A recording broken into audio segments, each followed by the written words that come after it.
December to Dismember 2006 is the company's only pay-per-view once they're relaunched as their own brand. Let's talk about this show for a minute. This is where the second title change would happen for the ECW World title. This time it would be Big Show losing the belt in an Elimination Chamber match. But that's not the story. The story is that it's one of the worst pay-per-views of all time. It only drew 90,000 buys on pay-per-view, of which only 55,000 were domestic. So process that. Only 55,000 people in North America purchased this. And 4,800 fans showed up to a building that was set up for around 8,000 in Augusta, Georgia. This is the end of ECW only pay-per-views forever.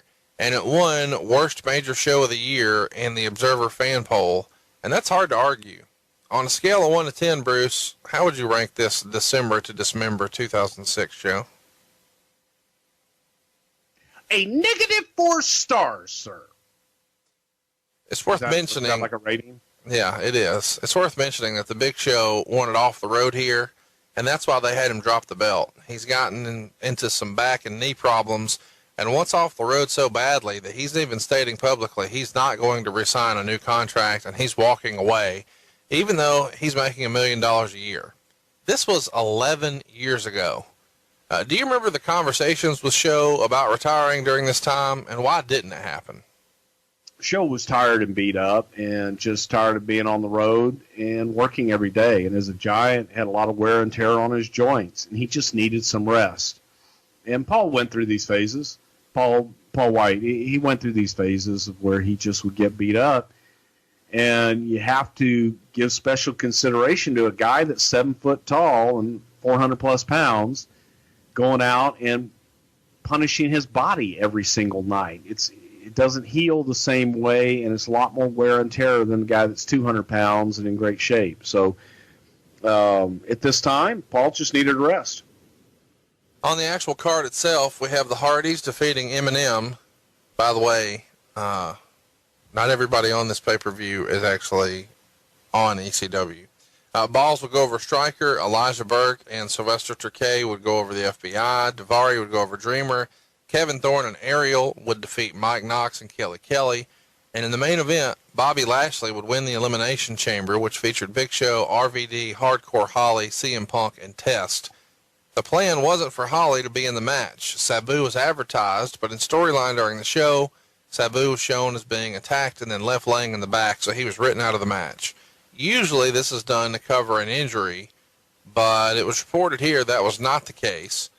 And depending on who you believe, Vince McMahon was personally not happy with Sabu. He allegedly felt like Sabu didn't care about regular matches and only wanted to do stunts, which Vince didn't respect. Sabu was apparently indifferent at tapings and just rubbed folks the wrong way, and by folks I mean Vince. So he had Umaga squash him on TV prior to this, and now replaced him on the pay-per-view with Hardcore Holly. Allegedly, Heyman is upset at all this and feels Sabu would really shine inside the Elimination Chamber. The crowd agreed and chanted bullshit during the segment where Sabu was left laying to replace Holly. Now that is Brian Alvarez's testimony. Meltzer would say, contrary to what has been written elsewhere in the wake of Heyman's dismissal, Paul wrote the entire show, including all the eliminations in the main event, the crowning of Lashley as champion, and the removal of Sabu from the Elimination Chamber.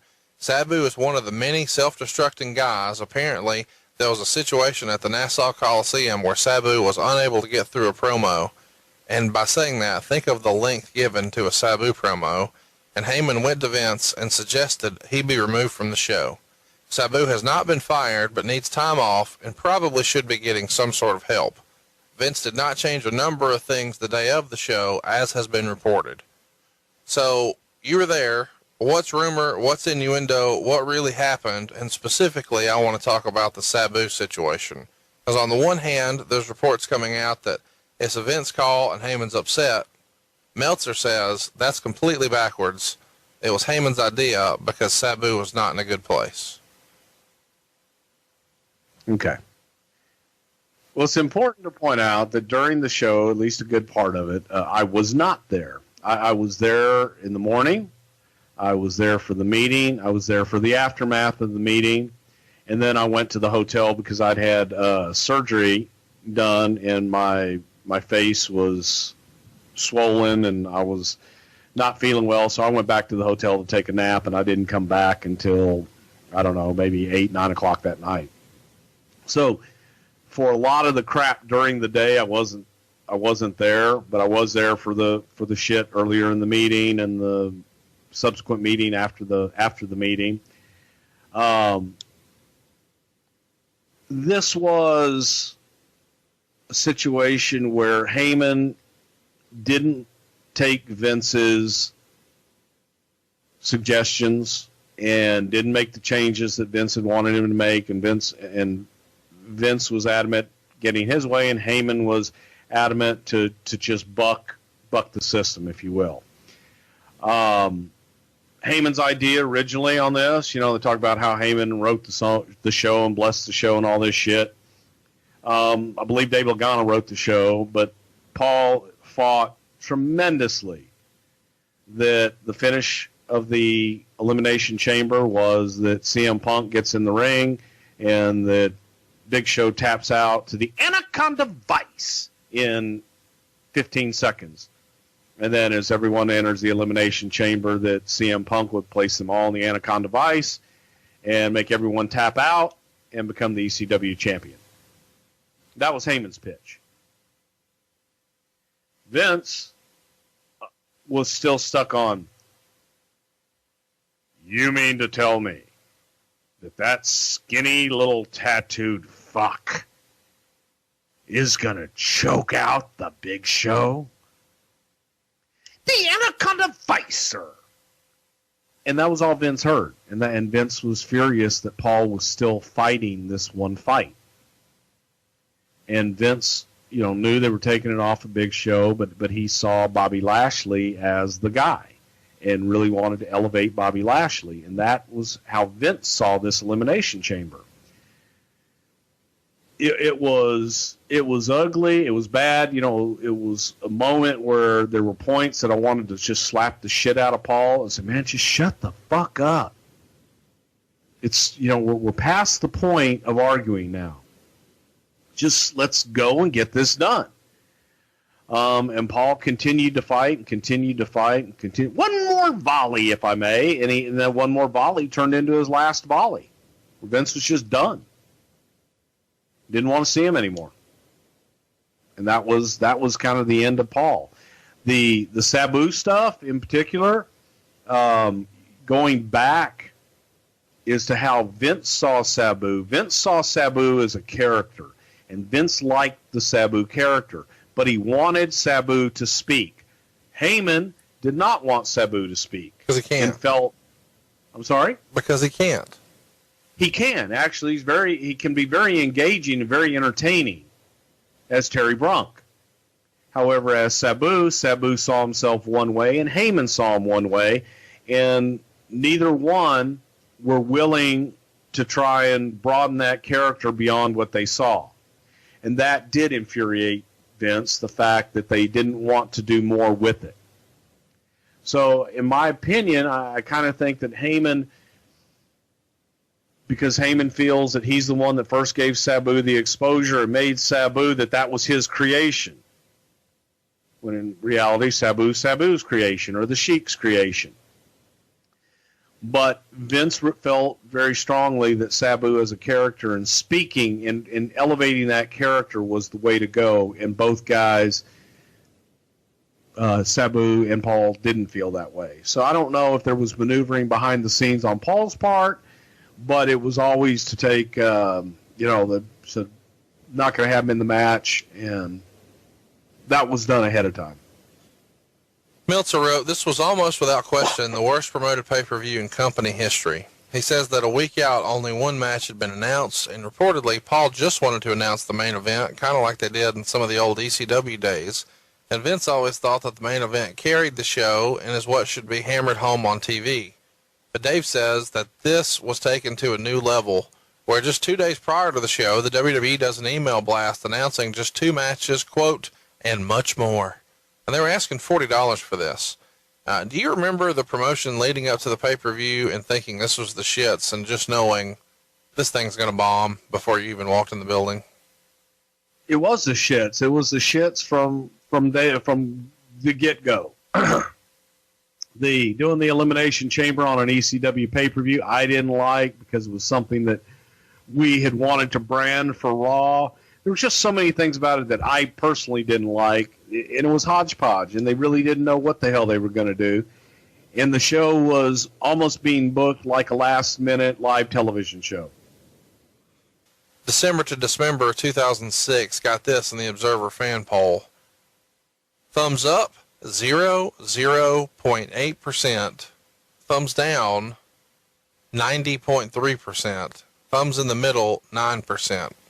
What say you, Bruce? This is 2 thumbs down, am I right?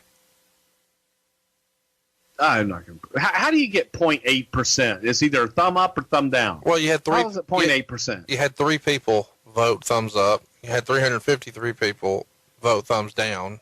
You had 35 people vote thumbs in the middle. Okay. Yeah, the show sucked. Meltzer wrote, another story is that the talent in ECW would go to Heyman with ideas, and Heyman would come back and say Vince McMahon nixed them. When the talent would later ask McMahon about those ideas, McMahon would say he had never heard them in the first place. You saw a lot of this over the years, Bruce. Does this sound right to you that A, Paul would say he presented something he didn't just because he didn't want to do it, or B, McMahon would babyface himself and put the heat on the other guy and act like he hadn't heard it just to have a good relationship with the talent? I would have to probably guess that based on experience that the ideas were never pitched, because Vince would be one that would be all too ready if there was an idea that he didn't care for. He'd shit all over somebody it. Came to him, that he would be happy to explain to them why he didn't like an idea. He didn't shy away from that. It wouldn't be like, no, I never heard that. It would be like, no, I was told that. Here's why I don't like it. Okay. It was also reported Heyman was also blamed for mistiming the show and it ending 32 minutes early, but that aspect of timing a show goes through so many different people's hands before the show even starts. There are many who could have picked up on that timing mistake before the show, as well as it being clear when the show was going on. Allegedly, the show ending so early is one of the reasons so many folks demanded refunds of DirecTV. Bruce, how can all of this be Paul's fault with so many other folks involved in this whole process with timing the show? Well, essentially, if you're the head writer, it is going to fall on you, and it is your responsibility, and you should know it before it ever gets to anybody else. I mean, that's 101. But the fact that it got through so many hands, whoever was at gorilla position should have got it beforehand. And maybe maybe it was timed out right, but maybe guys went home early. Maybe other shit changed in the middle of the show. I don't know. Internally, this is from Meltzer. Internally, the blame for the pay-per-view went to Heyman, who was supposed to get the script of events several weeks ago.